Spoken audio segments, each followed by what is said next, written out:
നമ്മുടെ തച്ചമ്പാറ ഒരു KGM ഇരിക്കുന്ന അവിടെ ഒരു ഗ്രൗണ്ട് ഉണ്ടായിരുന്നു അല്ലേ? ഉണ്ടായിരുന്നു, ഫുട്ബോൾ ഗ്രൗണ്ട് ആയിരുന്നു.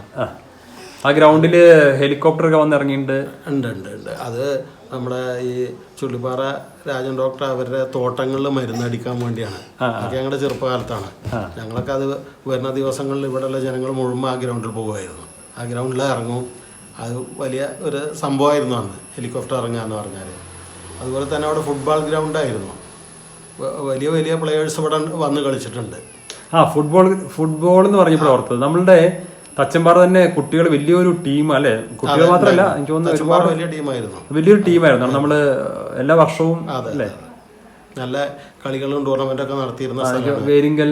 അതെ, നൂറുകണക്കിന് ആൾക്കാർ പങ്കെടുത്തിരുന്ന വലിയ കളിയും കാര്യങ്ങളും എല്ലാ വർഷവും ഉണ്ടായിരുന്നു. അതുപോലെ പാലക്കയം ടീം. അതെ, അതിപ്പോ ഈ തച്ചമ്പാറ സ്കൂളിൽ തന്നെ അന്നത്തെ കാലത്ത്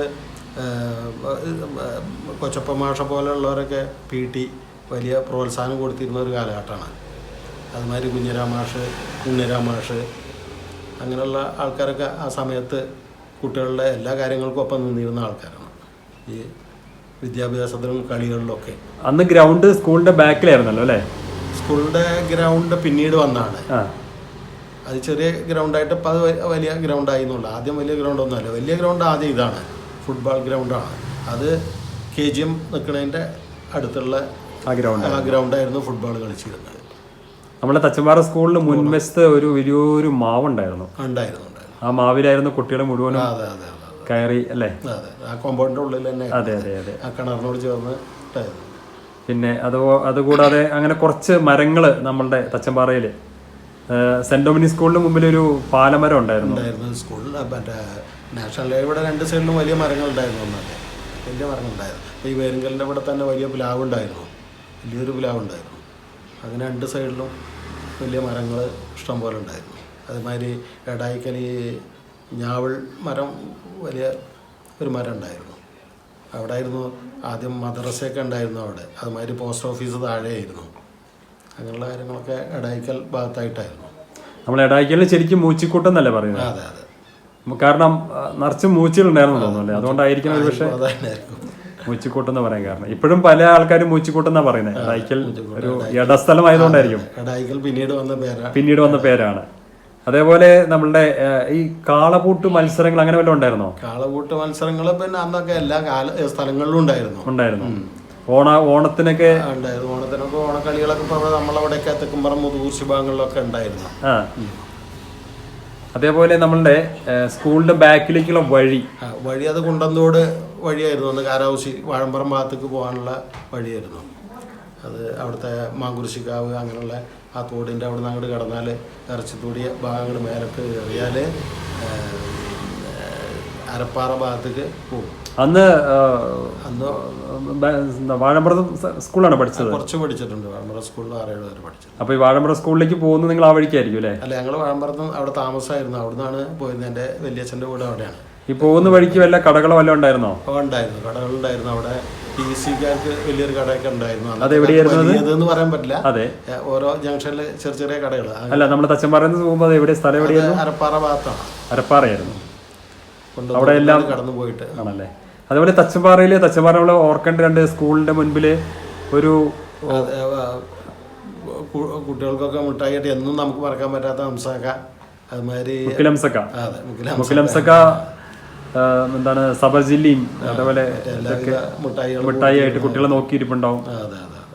അതുമാതിരി ഐസ്ക്രീം കച്ചവടക്കാരൊക്കെ ഉണ്ടായിരുന്നു. സ്കൂൾ വിടുന്ന സമയത്ത് ഞങ്ങളൊക്കെ ഓടി ഇന്റർവെല്ലിനും മറ്റു സമയങ്ങളിലൊക്കെ കഴിക്കും ഉച്ചക്കും. അതുമാതിരി പിന്നെ മിഠായി കച്ചവടം ഉണ്ടായിരുന്നു. ഗോവിന്ദനേർ എന്ന് പറഞ്ഞിട്ടവരുണ്ടായിരുന്നു. അത് സ്കൂളിൻ്റെ നേരെ മുമ്പിൽ തന്നെ പെട്ടിക്കടയായിരുന്നു. പെട്ടിക്കട തന്നെയായിരുന്നു. അതുമാതിരി വേശപ്പൻ്റെ അച്ഛൻ കുറച്ചു കാലം അതും ഉണ്ടായിരുന്നു. പിന്നെ കുട്ടികൾക്ക് ഭക്ഷണത്തിന് ഈ നീലിമ ഹോട്ടലുണ്ടായിരുന്നു. നീലിമ ഹോട്ടലിലായിരുന്നു മെയിനായിട്ട്. മേലെ അവരായിരുന്നു. പിന്നെ കുട്ടികൾ പിന്നെ ഇന്നത്തെ പോലെ അത്രയും പുറത്തേക്ക് അങ്ങ് ഇറങ്ങില്ലല്ലോ അല്ലേ? അല്ല, അന്ന് പിന്നെ പൈസയും എല്ലാവരും അന്നൊക്കെ ഒരു മിഠായിട്ട് ഒരു കടി കടിച്ച് അപ്പുറത്തെ ആൾക്ക് കൊടുക്കുന്നത് കാലം. ഐസ്ക്രീം ആണെങ്കിൽ 4 പ്രാവശ്യം ഉപയോഗിച്ചിട്ട് അടുത്ത കുട്ടികൾക്ക് കൊടുക്കുക. അങ്ങനത്തെ ഒരു സ്നേഹമുള്ള കാലം. പിന്നെ പഴയ ബസ്സുകളെ അന്നത്തെ ബസ്സുകളെ കുറിച്ചൊന്ന്. ഇപ്പോൾ വന്നത് നമ്മളധികം ബസ്സുകളിൽ യാത്ര ചെയ്യാത്ത ആൾക്കാരാണ്. കാരണം നമുക്ക് പോകേണ്ട ആവശ്യമില്ലല്ലോ. വളരെ ചുരുക്കം എന്തെങ്കിലുമൊക്കെ പോകുന്നില്ല. MUMS ആണ് അന്ന്. MUMS ആണ്. പിന്നെ അതുമാതിരി പിന്നെ ഈ മിലിറ്ററിക്കാരെ എക്സ് സർവീസ് അത് കുറേ കാലം ഉണ്ടായിരുന്നു. അതിൻ്റെ മുമ്പത്തെ കാലം നമ്മൾ പറയുന്നത് കേട്ടിരിക്കുന്നത് കുറുപ്പന്മാരുടെ കൽക്കരി ബസ്സൊക്കെ ഉണ്ടായിരുന്നു. അത് കല്ലടിക്കോട് പോയി അവിടെ നിൽക്കും. അവർ വീട്ടിൽ നിന്ന് കുറുപ്പന്മാർ പുറത്തിറങ്ങി വരുന്ന വരെ വണ്ടി അവിടെ നിൽക്കുന്നതാണ് പറയുന്നത് കേട്ടിരിക്കുന്നത്. അപ്പോൾ നമ്മുടെ അവിടെ തച്ചമ്പാറയെ സംബന്ധിച്ച് സോഡ ബാബുക്കായി അതുമാതിരി ചൂരോട്ടിലുള്ള കുറച്ച് പ്രായമുള്ള ആൾക്കാർക്ക് പറഞ്ഞ് ഞാൻ കേട്ടിട്ടുണ്ട്. ഇവിടുന്ന് മണ്ണാർക്കാട്ടിൽ നിന്ന് പുറപ്പെട്ട് കഴിഞ്ഞാൽ പിന്നെ അവരെ വീട്ടിലുള്ള ആരൊക്കെയെങ്കിലും യാത്ര ചെയ്യണമെങ്കിൽ അവരൊക്കെ വന്നതിന് ശേഷം അല്ലെങ്കിൽ അവിടെ വണ്ടി കൊടുന്ന് അവിടെ നിർത്തുന്നതാണ് പറയണത്. അത് അതിൻ്റെ ഓണർ കല്ലടിക്കോട് കുറുപ്പന്മാരെന്ന് പറയുന്നവരാണ് എന്നാണ് പറയുന്നത് കേട്ടിരിക്കുന്നത്. അപ്പം അങ്ങനെയാണ് അവർ വണ്ടി അവിടെ കൊടുന്ന് നിർത്തും. അവർ വീട്ടിൽ നിന്നൊക്കെ ഒരുങ്ങി വന്നതിന് ശേഷമാണ് പിന്നെ അടുത്ത യാത്ര തുടങ്ങുള്ളൂ. അല്ല, അന്ന് പിന്നെ ആർക്കും ധൃതിയില്ല. ഇല്ല, ആ കാലഘട്ടമാണ്. അങ്ങനെയൊക്കെ ഒരു സമയം ഉണ്ടായിരുന്നു. അത്ര നമ്മളുടെ തച്ചമ്പാറയും നമ്മളുടെ പ്രത്യേകിച്ച് നമ്മുടെ തച്ചമ്പാറ മുതൂർച്ചി റോഡ്, തച്ചമ്പാറ അരപ്പാറ റോഡ്, ഇതൊക്കെ അടുത്ത് വന്ന വികസനങ്ങളാണ്. ഒരു കാലത്ത് ആ കയറ്റത്തിൽ കയറിയിട്ട് ഒരു ലോറി പുറകോട്ട് ഉരുണ്ട് പോയ കഥയൊക്കെ ഉണ്ട്. അത് അടുത്ത കാലത്ത്. പഴയ കാലത്ത് അതുമല്ല, എന്താ ഇതിലും ഉയരം കൂടുതലായിരുന്നു റോഡ്. അന്ന് ലൈലൻഡൊക്കെ വരികയാണെങ്കിൽ ഒരുപാട് വാഹനങ്ങൾ അവിടെ കേടുവന്ന് നിൽക്കുക. കയറ്റം കയറി ഇറങ്ങാൻ വലിയ കയറ്റമായിരുന്നു. ഇപ്പോഴല്ലാതെ ചെറുതായി പോയത്. അതുമാതിരി പള്ളിക്കുറുപ്പ് ഭാഗത്തു നിന്നും കുളപ്പാൻ ഭാഗത്തു നിന്നൊക്കെ ആൾക്കാർ ഇവിടെ വന്നിരുന്നത് സാധനങ്ങൾ വാങ്ങാനും മറ്റു കാര്യങ്ങൾക്കൊക്കെ. തച്ചമ്പാറയിൽ നമുക്ക് അഭിമാനത്തോടെ പറയാൻ പറ്റുന്ന 2 കാര്യങ്ങളാണ്. ഒന്ന് ഹോസ്പിറ്റലും സ്കൂളുമാണ്. ദേശബന്ധു, പിന്നെ ഒരു കലാബന്ധു ഉണ്ടായിരുന്നു. കലാബന്ധു ആണ് ഞാൻ പറഞ്ഞത്. തച്ചമ്പാറ താഴെ ഉണ്ടായത് കലാബന്ധു. അല്ല, 3 ബന്ധുക്കളായിരുന്നു. പിന്നെ ഒരു കർഷക ബന്ധു. കർഷക ബന്ധു അത്ര ഫേമസ് അല്ല. ഫേമസ് ഇത് തന്നെയാണ്. ദേശബന്ധു ആണ് ഫസ്റ്റ്, 2 ദീനബന്ധുവാണ്, 3 കലാബന്ധുവാണ്. ഇതാണ് കർഷക ബന്ധു. അങ്ങനെ ഫേമസ് ആയിട്ട് എവിടെ അങ്ങനെ കണ്ടിട്ടില്ല. വളരെ ആരെങ്കിലുമൊക്കെ പേരിട്ടുണ്ടാവും. പക്ഷെ ഇതായിരിക്കും, ഇത് 3ആണ്. ഇപ്പോഴും നമുക്ക് അഭിമാനിക്കാം. നമ്മുടെ സ്കൂളിന്റെ പേര് ആ പേര് തന്നെയായിരുന്നു അല്ലേ? നമുക്ക് ബാക്കി എല്ലാവരും പേര് മാറ്റിയപ്പോഴും സ്കൂളിന്റെ പേര് മാറ്റിയിട്ടില്ല. അതിനെ പ്രത്യേകം വലിയൊരു അഭിമാനം തന്നെയാണ്. നമുക്ക് വേറെ എവിടെയും പെട്ടെന്ന് ഇല്ലാത്തൊരു പേരാണല്ലോ ദേശബന്ധു എന്നുള്ള ഒരു പേര് ഇല്ലല്ലോ.